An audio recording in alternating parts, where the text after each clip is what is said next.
Сәлеметсіздер ме, құрметті білім алушылар? Қазақстан тарихы 5-ші сынып. Бүгінгі өтетін сабағымыздың тақырыбы тасмола археологиялық мәдениеті. Сабағымыздың зерттеу сұрағы мұртты обалардың ерекшелігі неде? Жалпы бүгін сабақтың мақсатына келетін болсақ, балалар, сабағымыздың мақсаты археологиялық ескерткіштерді сипаттау болып табылады. Бүгінгі сабақта орталық Қазақстан аумағынан табылған археологиялық ескерткіштермен танысасыңдар, тасмола обаларының жерлеу ерекшеліктерін сипаттайтын боласыңдар. Сонымен қатар сендер еліміздің шығысында орналасқан археологиялық ескерткіштердің құрылысын білетін боласыңдар. Ал ендеше сабағымыздың мазмұнына кірісейік. Сабақтың мазмұнын тыңдай отырып, оқулығымызды ашып, оқулықтағы мәліметтерді қатар қарап отырамыз. Орталық Қазақстан, балалар, қазіргі Қарағанды, Ақмола, Павлодар, жартылай облыстар мен Торғай даласын алып жатыр екен. Геродоттың айтуы бойынша, ерте темір дәуірінде Қазақстанның солтүстік батысын агриппилер, одан кейін орталығын Есседондар, картаға назар аударсаңдар, және шығысын Аримаспылар мекендеген екен. Сарыарқаның ерте темір дәуіріндегі ескерткіштері, осы аумақта орналасқан ескерткіштер тасмола мәдениеті деген атпен белгілі болды. Орталық Қазақстандағы мұртты обалар. Енді балалар, алғашқы ескерткіштер Павлодар облысы, Екібастұз ауданындағы Тасмола өңірінен табылған екен. Осылайша, тастан үйілген обалар өз атына сәйкес тасмола мәдениеті деген атауға ие болды. Көріп тұрмыз ба? Аттың ұқсастығы тастан жасалған обалар болған екен, тасмола мәдениеті деп аталған дейді. Оның ерекше бөліп алуға екі қатар тізбегі бар мұртты обалар себеп болды. Тақтаға назар аударсаңдар, екі тізбек мұртқа ұқсас болып тұр. Тасмолар обалары екі жерлеу орындарынан тұрады. Біреуінде адам жерленсе, біреуінде мініс атын көмген.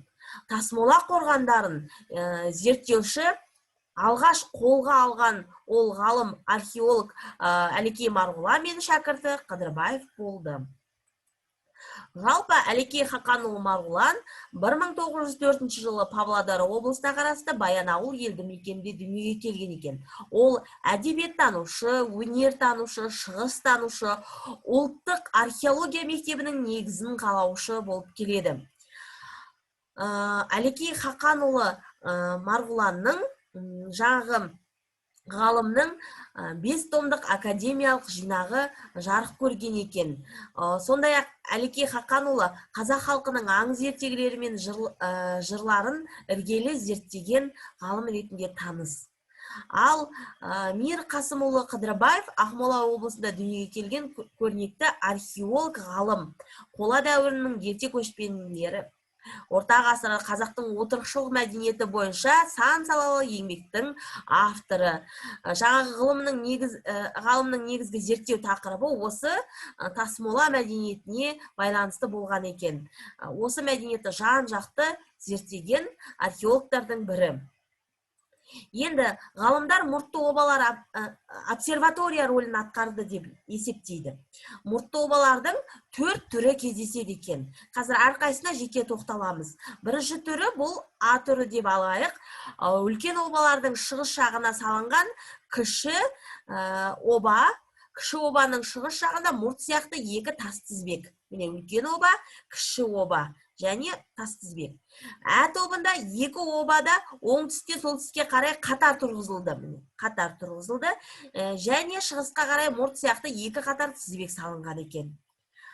Б тобына келетін болсақ, алдымен үлкенде оба салынған екен, оның үстіне тағы бір кіші оба тұрғызылады және екі тізбекті мұрт тізіледі.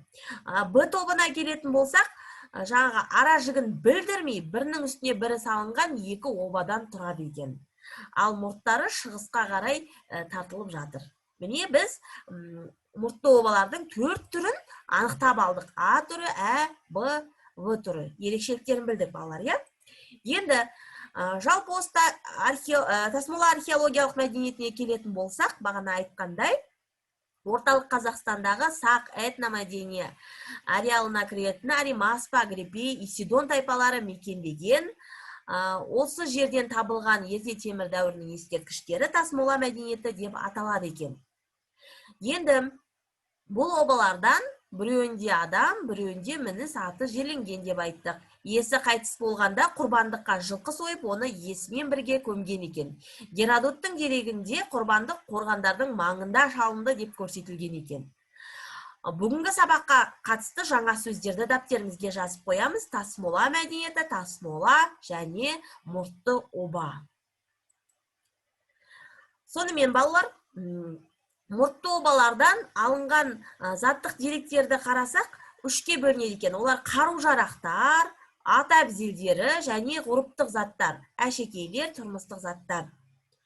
Тасмола мәдениетінің қол өнеріне алтыннан жасалған жолбарыс пішінді таутекенің, сондай-ақ қола мүсіндері, қабан мен бұлан бейнелеген қола айналар, шиыршықталған қабан тәрізді мүйіз қапсырмалар сақ қол өнеріне жатады екен. Аңдық нақышта дайындалған көп тұлғалық композициялардың бірі мүйіз қапсырмадағы көрініс Алдыбел ескерткішіне ұқсас. Табылған зергерлік бұйымдар белбеу әдісімен көркемделген. Зерттеушілердің көбі мұртты обалар жаратушы мен ата-баба рухына табыну орны болған деп есептейді. Мұртты обалар ежелгі заманда Қазақстан аумағында өзіндік ерекшелігі бар мәдениет болғандығының айғағы. Ендеше балалар, бүгінгі сабағымыздың тапсырмаларына көшсек. Бірінші тапсырма, ұяшықтағы әріптерді ретімен орналастырамыз. Егер ретімен орналастырсақ, бірінші жолда мұртты обалар орталық Қазақстанда табылған, орталық Қазақстандағы аудан аты шығады. Екінші жолды дұрыс орналастырсақ, ерте темір дәуіріндегі тайпалар туралы дерек қалдырған тарихшының есімі шығады.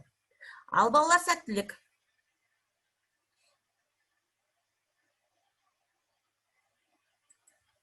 Жарайсыңдар балалар. Дұрыс орындаған болсаңдар, өте жақсы. Бірінші жолдан екі Бастұз деген ауданның аты шықты. Екінші дерек қалдырған тарихшы ол Геродот. Келесі тапсырмамызға көшейік. Кім, қайда, қашан ойыны. Үш сөйлем берілген және керекті сөздер бар. Сөйлемнен түсіп қалған сөздерді өз орнына орналастырыңдар. Құрбандық қорғанның маңына шалынды деп жазды. Табылған археологиялық ескерткіштер тасмола мәдениеті деп аталады. Орталық Қазақстаннан жататын мұртты обалар табылған. Қане балалар?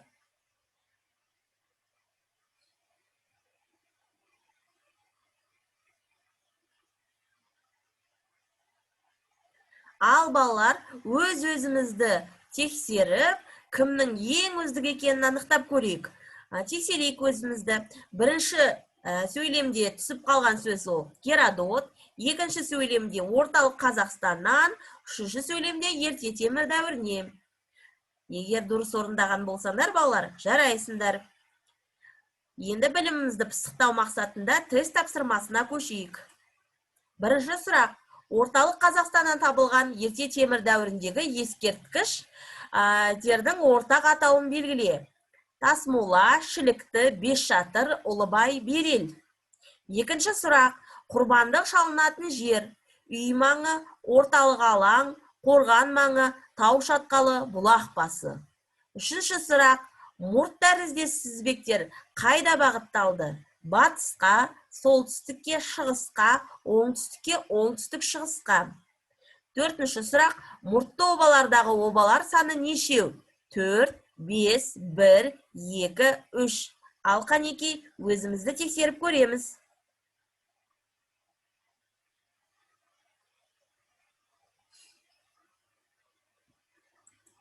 Орындап болсақ, балалар, өз жауабымызды дұрыс жауаппен салыстырайық. Бірінші тест сұрағының жауабы тасмола.